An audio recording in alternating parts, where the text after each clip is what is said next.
very warm welcome to the 4th Tana High Level Forum. Welcome to Ethiopia and welcome to the source of the Blue Nile. I would like to say a few words in tribute to the 148 students and staff of the University of Garissa in Kenya who died 2 weeks ago in an act of horrific criminality. We'd also like to remember the schoolgirls that were abducted a year ago by Boko Haram in northern Nigeria. I respectfully ask you all to stand up for a moment of silence in memory of the victims of this crime.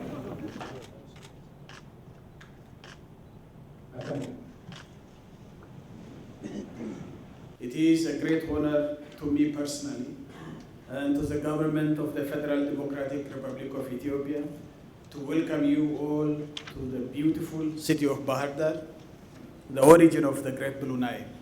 I would like also to welcome the presidents of Uganda and Rwanda for the second time in this Tana Forum, and that of Kenya and Mali, who have also graced us with their presence for the very first time. This year we had our special event, namely the annual Meles Zenawi Lecture Series. It is rather fitting that this year's Meles Zenawi Lecture dealt with Pan-Africanism and African Renaissance, with special emphasis on a reflection on the legacies of President Kwame Nkrumah, one of the greatest sons of Africa. I would like to say it because I heard the critics, but I still believe that President Kwame Nkrumah is one of the greatest sons of Africa.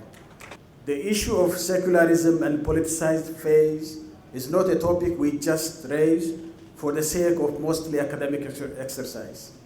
The confusion between those two has often spawned a plethora of security threats and challenges with existential implications to the world and to a larger degree in some societies than others. Today, terrorist networks killing thousands in the name of religious orthodoxy are threatening not only democratic experiments being conducted across Africa, but in many cases they are also rendering states ungovernable. To come up with a laundry list of these would most certainly be a tall order, and this could also be a topic on which we will be hearing a lot over the weekend from the professionals. I believe in the power of religions and their leaders to be peace brokers. We both, nations and religions, cannot leave the field to religious extremists. What we need is a new dialogue between nations and religions worldwide, including space for constructive criticism. The exact shape of this new dialogue between the state and religious believers is something that each society must determine for itself. There isn't a one-size-fits-all blueprint. I live in a country in which almost half a millennium ago, in 1517, a monk called Martin Luther challenged the position of the Pope and the God-given status of the Emperor. From 1618 onwards, Germany was ravaged by a 30-year war fought in the name of religion, Christians fighting Christians. It was ended in 1648 by the Westphalian peace settlements, a series of agreements that gave both Christian denominations equal status. But those holding power in a region had the right to decide which religion their subjects should follow.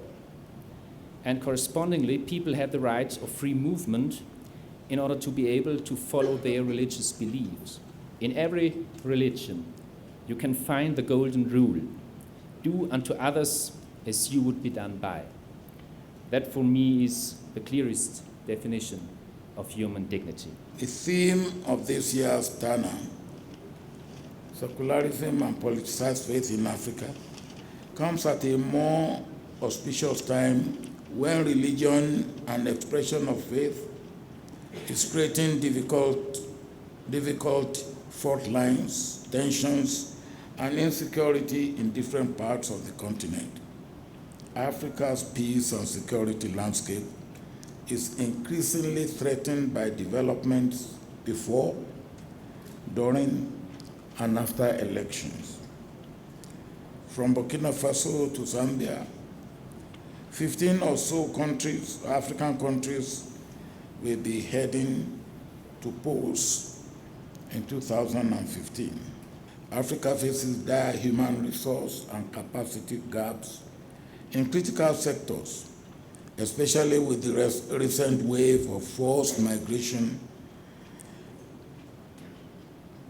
involving able-bodied men and women crossing the Sahara Desert and the turbulent Mediterranean seas to enter Europe.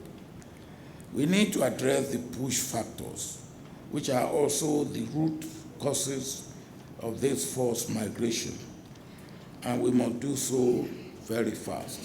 In 2014 alone, Africa played host to 10 out of the world's 17 ongoing multinational peace support operations at huge costs in terms of personnel, finance, and continental spread. Secularism and faith. We have got a good example. There is a very big country called China, which in the last 30 years has overtaken all these other countries to become the second richest country in the world. How are they running their society? Do they have faith-based, I don't know what you call it, or are they running a secular society?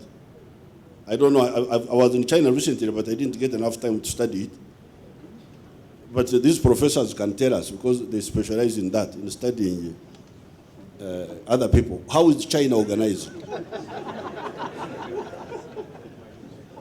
Is it organized as a theocracy or as something else, as secular?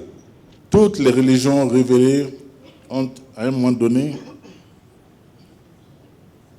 ont été également des religions de gestion d'État quelque part. En tout cas, qui n'ont pas été indifférentes aux grandes questions de la société. C'est tout ce qui interpelle l'homme dans la cité, interpelle aussi le religieux. C'est l'intelligence du dosage entre ces deux phénomènes-là qui fait la différence. Governments, states have responsibility to protect, to serve citizens without discrimination. So there are no two ways about it. And second, in the daily life of management of our societies, we should allow for and encourage dialogue, even on the most difficult issues that face our citizens, our people. Dialogue should continue. Number three, there has to be constitutional and legal order within countries or any society that allows for tolerance, that allows for democratic practices, that allows for freedoms, because this constitutional order or the legal order identifies, if that is achieved through proper means, identifies what is acceptable to society or what is not acceptable to society. I believe that we cannot categorize Africa as one block and a package. We have to see the historic and socio-cultural issues in specific countries when we talk about this issue, secularism vis-a-vis politicized faith. I'm afraid we're giving solutions like secularism, like development, like good governance. These are medium and long-term solutions. But on the ground, we're having ISIS, we're having Boko Haram, we're having all these non-state radical groups. How can we work effectively in order to prevent the safe havens that are already available in failed states? How can we work more effectively with Counterterrorism Committee of the UN? I think the instrumentalization of religion to achieve political goals has placed our states under immense pressure. In addition to internal vigilance, I would like us to also try and focus on one other dimension. President Obasanjo stated in his speech that African countries will need to work together to address this issue of politicized faith, fundamental religion.